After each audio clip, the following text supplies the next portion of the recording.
pertemuan diam-diam Mega Prabowo dan politik rasa malu serta tahu diri ala Surya Paloh. Hampir tengah malam, yaitu pada waktu itu Senin malam 7 April 2025, Prabowo menemui Megawati di rumahnya. Tidak ada keramaian dan tak ada pula press conference yang menjelaskan apa saja yang dibicarakan. Memang terkesan diam-diam, padahal momen pertemuan itu yang paling ditunggu-tunggu publik. Besoknya, Prabowo sudah berangkat kunjungan ke luar negeri, diantar Wapres Gibran Rakabuming Raka ke bandara. Beritanya pun seadanya saja. Tak ada kameramen profesional yang meliput untuk mengiringi wartawan dari media mainstream untuk bikin beritanya. Liputannya jadi amatiran.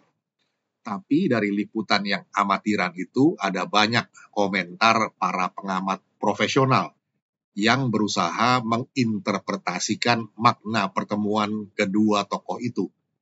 Tapi semua hanya menduga-duga, tak ada yang pasti.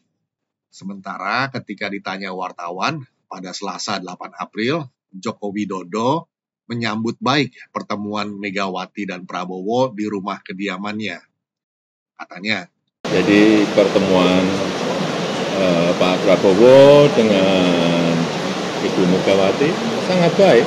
Ya tadi kan saya sampaikan bahwa silaturahmi masih dalam suasana lebaran itu antar tokoh, antar pemimpin, antar tokoh bangsa itu sangat baik.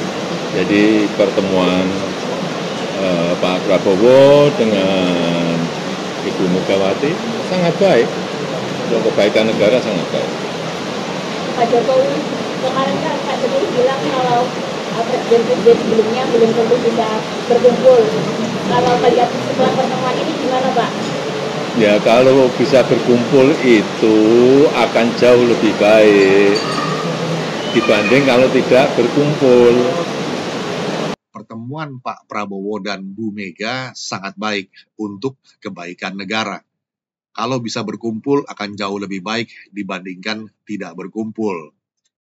Jokowi mengatakan pertemuan antar tokoh bangsa sangat baik untuk kedamaian Indonesia. Ini masih dalam suasana lebaran. Silaturahim antar pemimpin, antar tokoh dengan baik.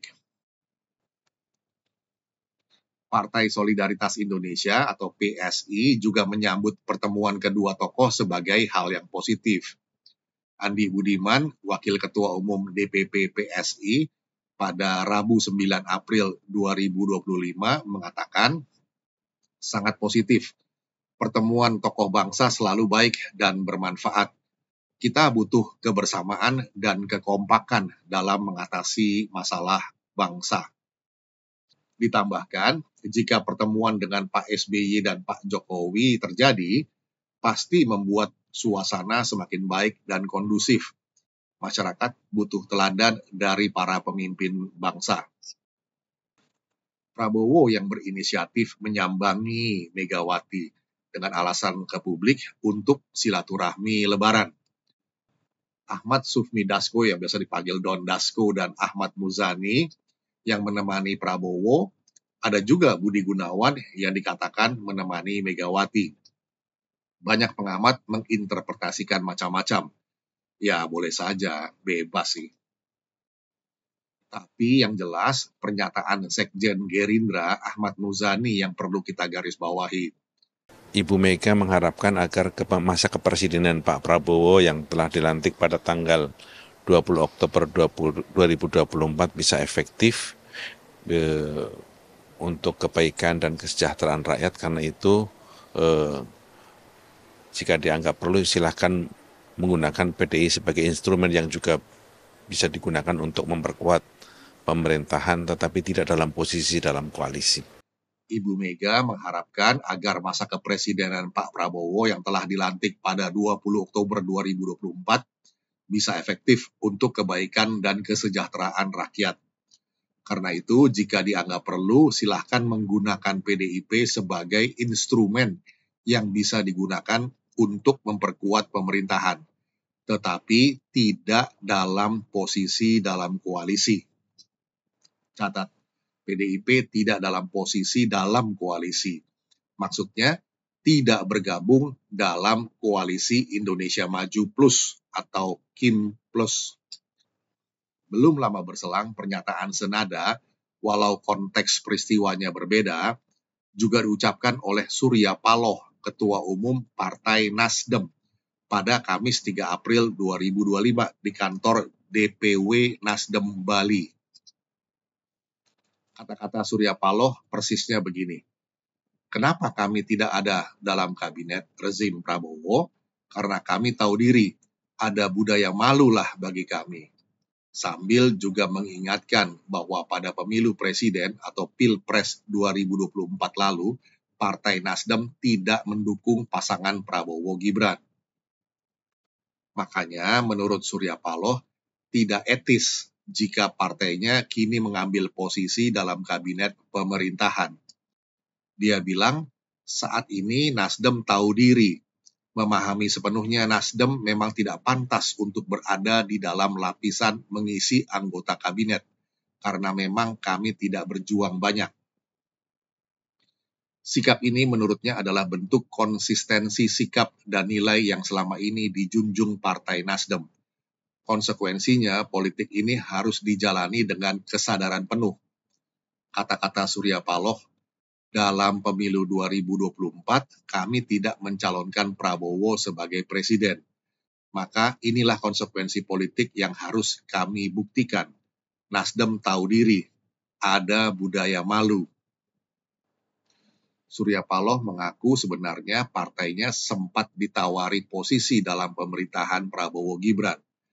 Namun tawaran tersebut ia tolak. Lantaran ia ingin menunjukkan bahwa tidak semua partai politik haus kekuasaan. Kami ingin membuktikan bahwa tidak semua partai di negeri ini mabuk kekuasaan, tegas politisi asal Banda Aceh itu. Ia menganalogikan posisi Partai Nasdem saat ini seperti dua sisi pada mata uang. Dalam konteks ekonomi misalnya, Nasdem akan mendukung pemerintah ketika stabilitas ekonomi terjaga. Namun ketika terjadi gangguan terhadap stabilitas tersebut, partai juga tidak bisa tinggal diam. Tak memilih jalan oposisi meskipun partainya tidak masuk dalam pemerintahan. Surya Paloh menolak anggapan bahwa Nasdem akan menjadi oposisi. Pihaknya menegaskan pihaknya tetap akan memberikan dukungan kepada pemerintah. Katanya, kami tidak anti, kami tidak suka, melainkan ini adalah bentuk komitmen terhadap nilai-nilai moralitas. Esensi perubahan yang kami perjuangkan, perilaku dan sikap kami buktikan. Saya ingin pikiran-pikiran ini terus berlanjut. Nasdem tetap bisa menjadi mitra kritis pemerintah. Jadi kedua parpol parlemen ini, PDIP dan Nasdem, sudah menyatakan diri tidak berada dalam rezim pemerintahan Prabowo Gibran. Namun bukan sebagai oposisi, melainkan mitra strategis yang kritis. Maka peta kekuatan politik bisa kita gambarkan begini. Di sisi eksekutif, tidak ada perwakilan mereka di kabinet. Tapi bagaimana di legislatif atau parlemen, dalam hal ini DPR RI?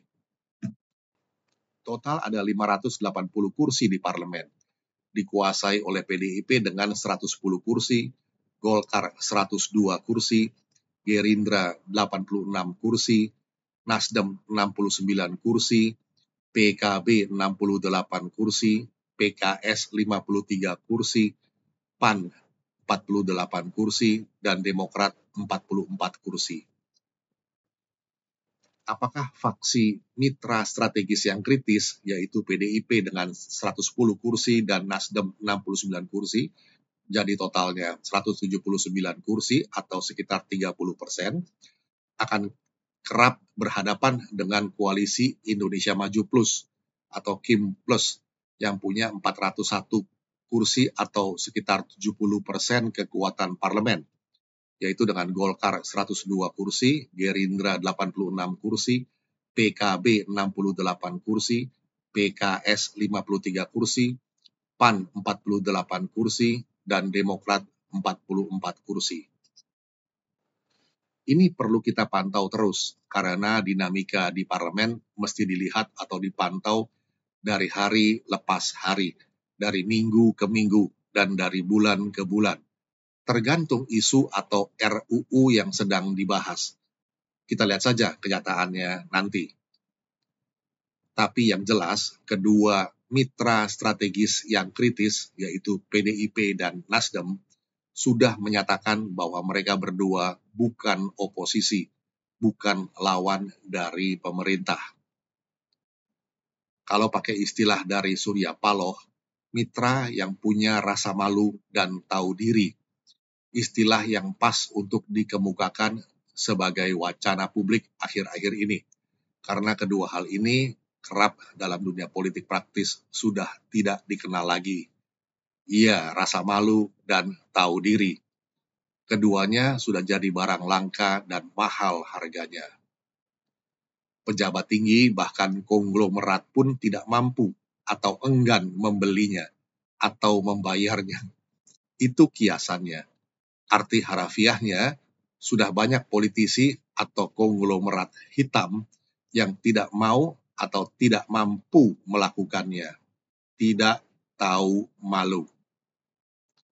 Sebagai mitra strategis yang kritis, tentunya kita berharap mereka bisa memberikan pandangan yang kritis, bukan nyinyir, apalagi menyponsori sikap-sikap yang kita kenal sebagai DFK, yaitu disinformasi atau penyesatan, fitnah, dan kebencian.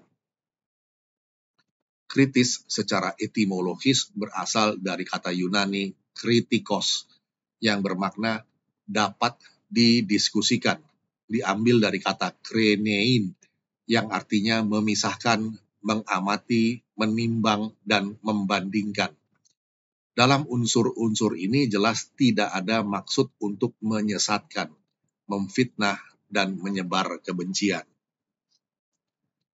Persatuan atau kekompakan di antara para elit politik ini sangat diperlukan sebagai kekuatan bangsa menjelang kenaikan kelas dari negara berpenghasilan menengah menuju negara maju.